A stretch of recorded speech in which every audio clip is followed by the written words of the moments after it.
Well, look, my opening stanza this morning has prompted a slew of texts.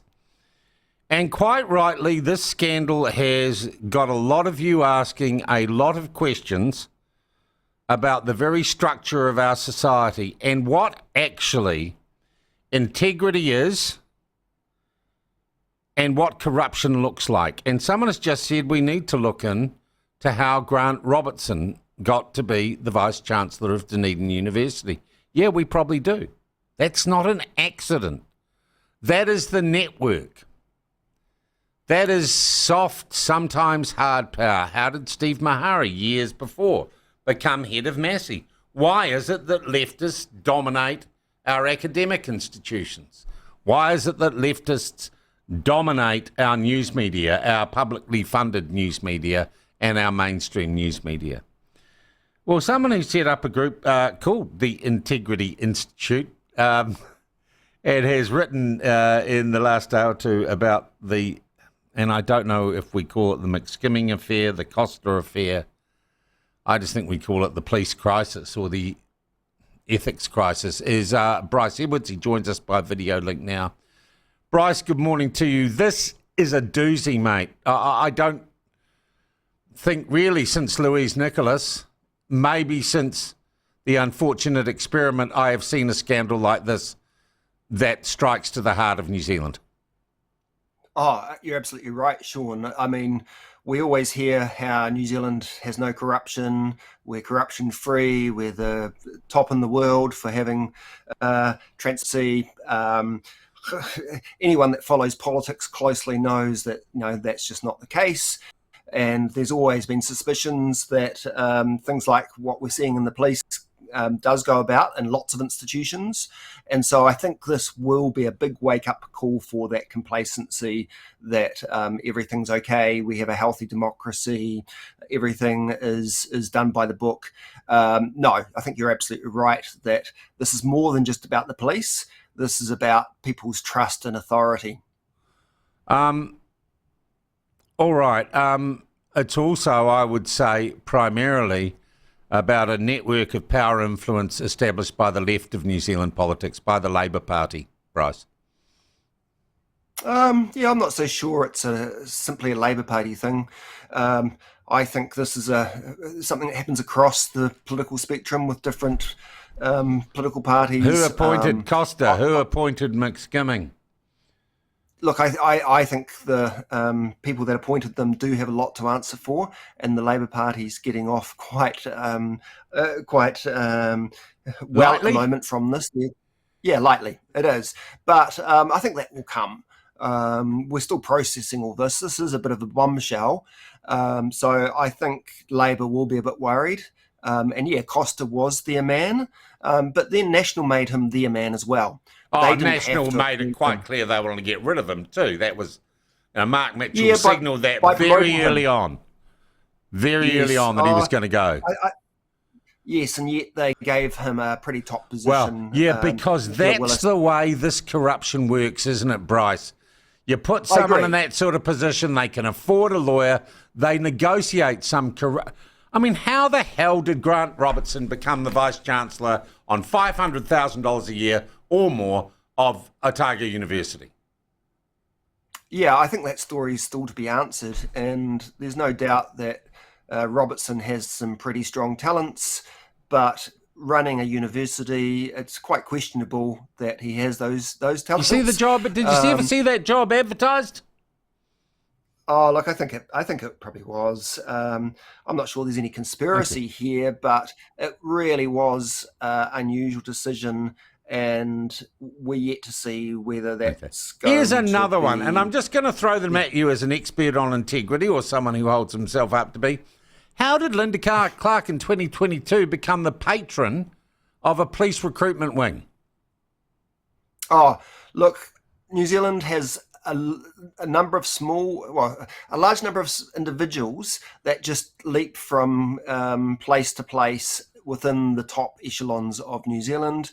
And we have a revolving door situation where we have very little scrutiny, very little rules against it. And it's just assumed because we're a small society, oh, these things happen, Well, I looked back last have to have your night. I mates. thought back last night to the Kiri Allen drunk driving incident. Oh, And absolutely. the incredibly curious way the information on that was leaked out. The fact that Costa rang Hipkins or informed Hipkins that night what happened, the way the case proceeded, and we never really found out exactly what happened. And I'm sorry if I'm looking for the first thing I said, what else have they covered up?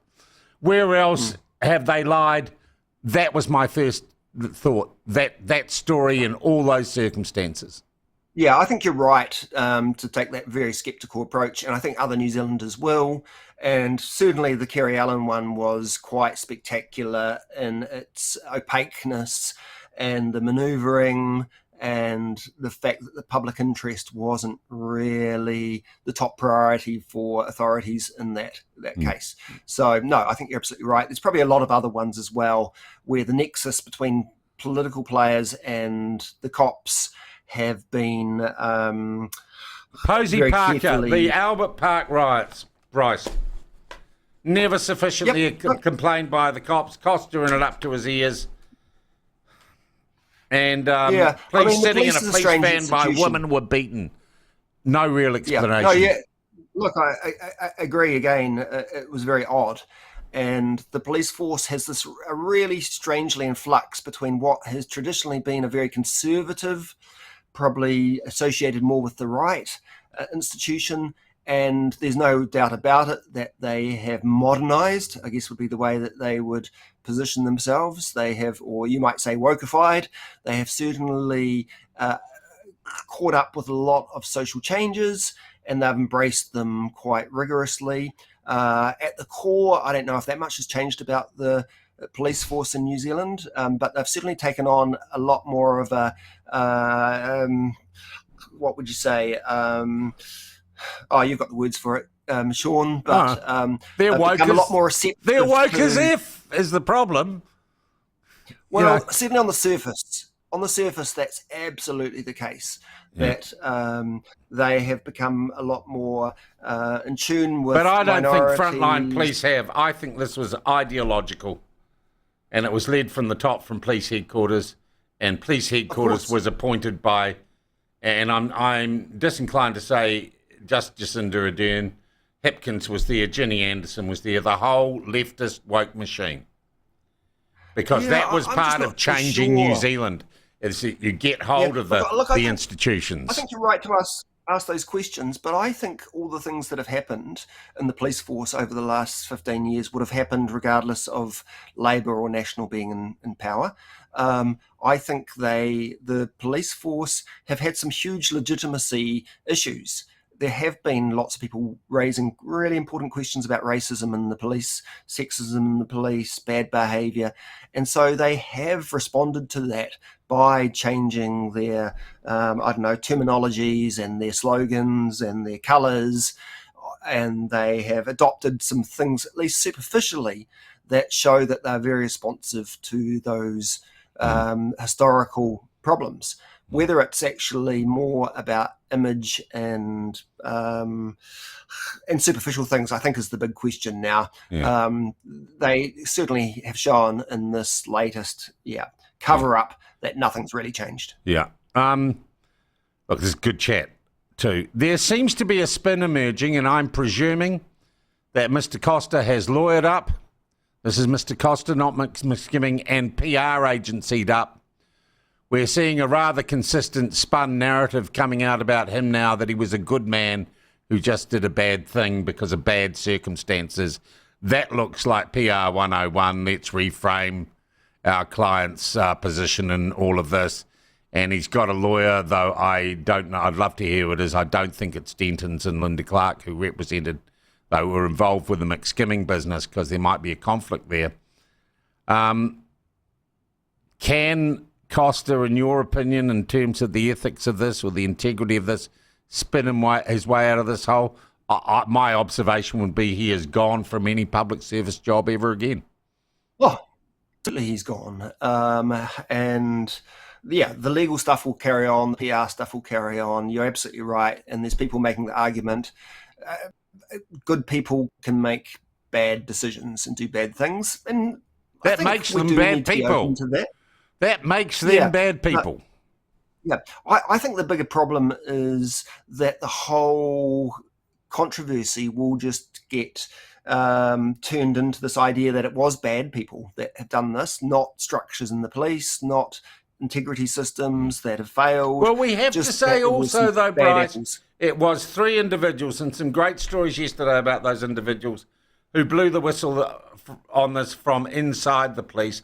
Though I read again this morning, had it not been for the woman who we can call the victim in this posting some provocative claims anonymously on LinkedIn, which he still faces some charges for, then this would never have been investigated by the IPCA.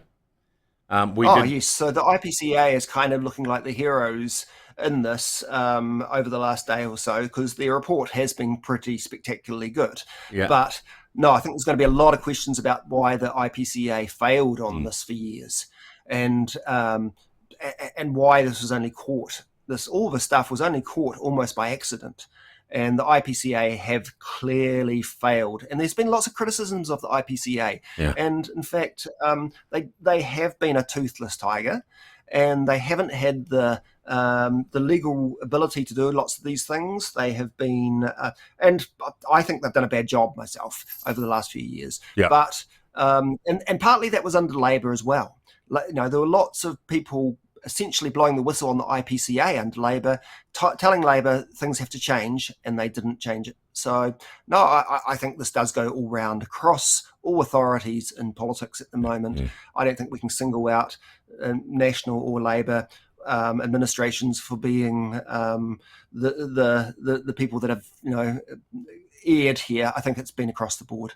All right. Look, I just point out too, Linda Clark, of course, a board of Television New Zealand board member. All these things are all part of a web. Look, I'm pretty sure right now we could probably speculate with some level of accuracy that Mr. Costa is in discussions with the Public Service Commission about the terms of his departure. And look, I see writing this morning that Jevon McSkimming may have got $1.5 million in termination payments for his departure from the police. I'm saying that is not acceptable to the New Zealand public. When you do this, you should go. People are going to be angry about this. People are going to get really angry about this, and they should be angry.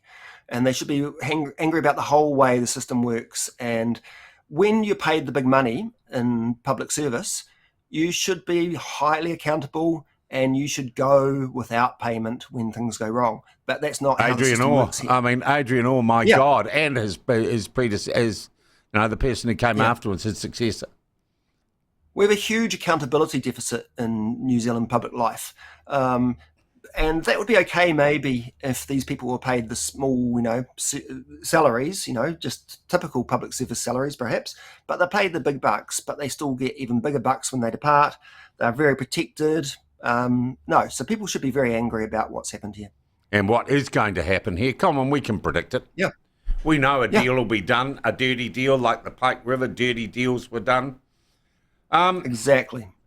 Yeah, I don't know if you've seen that movie, but it speaks to the same culture, doesn't it? We have a soft corruption in New Zealand. New Zealand has a culture of complacency and cover-ups. And so, yes, our pure image of us being above what we see in developing world or more corrupt countries is a nonsense that we do need to face up to. And Wellington doesn't want us to think that, but that's the reality. Bryce, where do we go? And I'm not talking about what happens to these individual scumbags. Where do we go as a society from here? We need more openness. We need more transparency. We might need more public debate. And all those things have been in decline in recent years. We need an openness. New Zealand's culture has become more... Cancel culture is what it is. And that we don't like talking about sex, religion, politics over the dining table, but we need to. And we need to be more tolerant of disagreement. We need to be intolerant of secrecy, of people not willing to talk about their feelings, their complaints. We need to be a more argumentative society. I'm doing my best, Bryce. Yeah, you are, and so we need 10 more platforms of differing sort of characters. We need more ability of New Zealanders to blow the whistle, and we've seen what happens to people that blow the whistle time and time again. They get knocked down, and so there's a real clubbering machine in New Zealand about people who dissent. Bryce, your latest article, do we have permission to publish that on the platform? I'd love you to. Thank you, we will do so. I thank you for your time this morning. I got to admit, I end that conversation. We've known each other for a while. You're a soft lefty, let's be honest, but when even you were calling this out as a kind of a wake-up call for the whole country about what's been going on, look, sorry, just one other thing. Surely this is going to have political consequences. Surely this is a gift for the incumbent government that they can paint Chris Hipkins, Jenny Anderson, and, the almost beatified now Jacinda Ardern as kind of woke, pervert-adjacent people. Yeah. Corrupt, pervert-adjacent people. Colourfully. Well, I'm sorry. You want more commentary? They're going to be painted, that's what they're going to be called. They say you're corrupt and you're pervert adjacent. Well, certainly the way that the government has dealt with this in the last day or so has been quite impressive. I think they've come across really well. It has handed them something quite amazing. Maybe it will turn things around in the polls for them. Well, I don't know they're in any trouble. That depends which polls and which beat journalist you're reading, Bryce. I think they are not at the John Key levels of support no. these days. Thank you very much indeed for your time, Bryce. Bloody interesting. We'll keep an eye on it. Catch up for a beer soon. Yep. Thanks, Sean. Cheers. Bryce Edwards from the Integrity Institute. Fascinating chat.